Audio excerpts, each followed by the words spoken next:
여러분 안녕하십니까. 3강 유의사항입니다. 건축도장 3강 유의사항 중요합니다. 여러분 공개 시험 문제 수험자 유의사항을 보면요, 유의사항 두 번째 페이지죠. 자, 지급받은 재료의 이상 유무를 확인하여 이상이 있는 재료는 감독위원회 조치를 받습니다. 이렇게 돼 있지요. 자, 시험 볼 때 중요한 페인트, 수성 페인트, 유성 페인트, 라카, 이석재 주어지고 있습니다. 그거 다 지급 재료 목록에서 말씀을 드릴 거고요. 유의사항 실격 사항에 대해서 자세하게 하나하나 말씀을 드리겠습니다. 과제 1이 뭡니까? 수성 페인트죠. 연마 작업이 끝나면 재료화편 1 부분에 비번호를 기입 후 작업을 하게 됩니다. 쉽게 얘기해서 비번호를 기입 후 시험을 보게 된다는 얘기입니다. 비번호 기입은 본인이 하는 게 아니라 감독위원 선생님께서 해 주시는 거니까 여러분들은 잘 배우셔서 합격의 영광을 누리시면 됩니다. 3번 도면에 주어진 요구사항에 맞게 각 공정별로 작업 공정이 보이도록 작업을 당연히 해주셔야지 되죠. 자, 조색 작업은 감독위원이 지정하는 조색 견본은 지급 재료 중 3색 이상의 임의의 배합에 의거해서 색을 배합하여 작업을 한다. 이렇게 돼 있죠. 3색 이상이 되면은 무슨 색이 됩니까? 대부분 파스텔 톤이 되겠지요. 자, 여기에서 파스텔 톤이란 뭡니까? 핑크긴 핑크인데 검은색이 약간 섞여 있는 그런 상태를 갖다가 파스텔 톤이라고 하죠. 자, 조색은 지급 재료의 3색 이상의 임의의 배합입니다. 임의의 배합.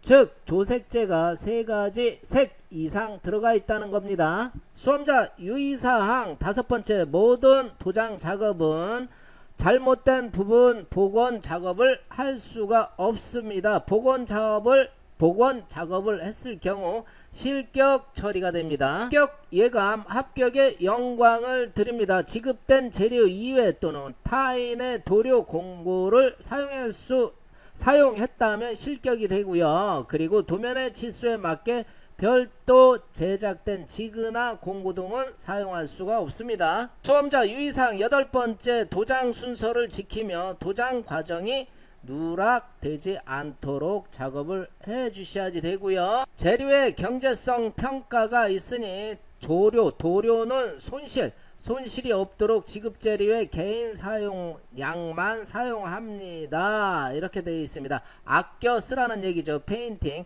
같이 공동으로 사용하고 있기 때문에 도료는 같이 아껴 써야지 된다는 얘기입니다.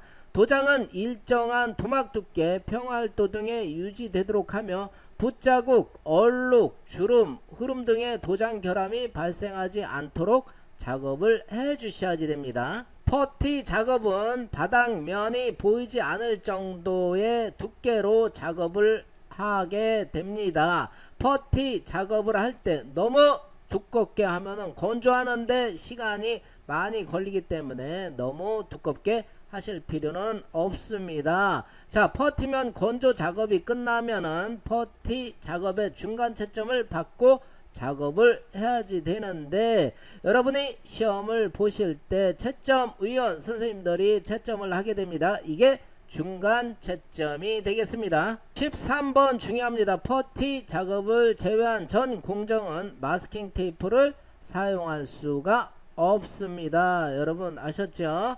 자, 퍼티 작업을 할 때만 마스킹 테이프를 사용하고 다른 공정에는 마스킹 테이프를 사용할 수 없습니다. 작업 진행 중에 작업장의 청결을 유지하고 폐기물은 지정한 곳에 폐기해야지 되고요. 작업이 끝나면 작품과 모농 트레싱지, 연마지 등은 지정 장소에 결과물과 같이 제출을 해 주셔야지 됩니다. 합격 예감, 합격의 영광을 드립니다. 실격인 경우 타인의 공고를 빌려 사용하거나 타인이 조색한, 다른 사람이 조색한 도료를 사용한 경우 실격이 되겠고요.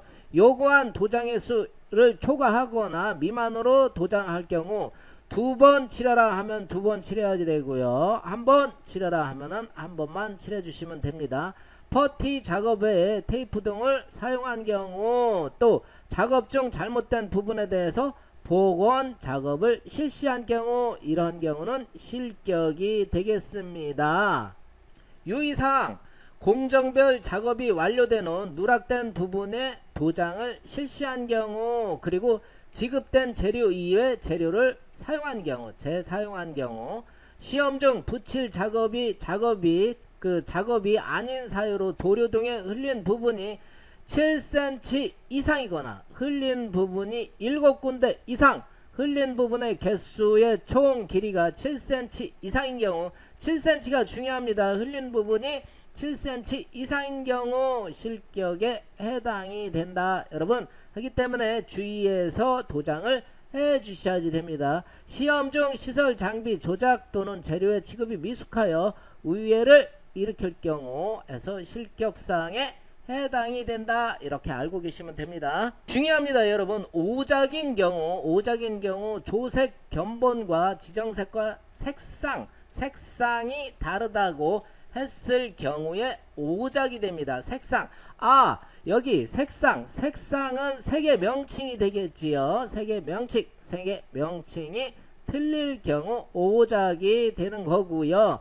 문제의 도면 치수와 작품과의 오차가 플러스 마이너스 5mm 이상인 경우 어떻습니까? 5mm가 포함이 되는 겁니다. 여러분 아셨죠? 문제 도면 치수가 작품과의 오차가 플러스 마이너스 5mm입니다. 오차 기준, 문자의 배치, 문자 크기는 135 곱하기 100에 적용을 하되, 문자 또한 글자체는 적용하지 않으며 문자의 전반적인 배치 및 명확성만 평가를 한다. 문자에 대한 기준, 평가 기준이 여기 나와 있습니다. 문자의 두께나 문자의 배치 보다도 전반적인 크기가 135 곱하기 100 안에서 꽉 차게 놓아야지 된다. 이 범위 안에서 우리가 문자 두 글자를 써 주시면 되고요. 오차 기준은 글라데이션 작업에는 적용하지 않지만 도면상의 가로 세로 3분의 1 등간격을 시각적으로 크게 벗어난 경우, 이럴 때 오차 기준에서 벗어난다 해가지고 주어진 도면과 상이하고 기능도가 지극히 불량한 경우 채점 대상에서 제외한다. 이렇게 명시되어 있습니다.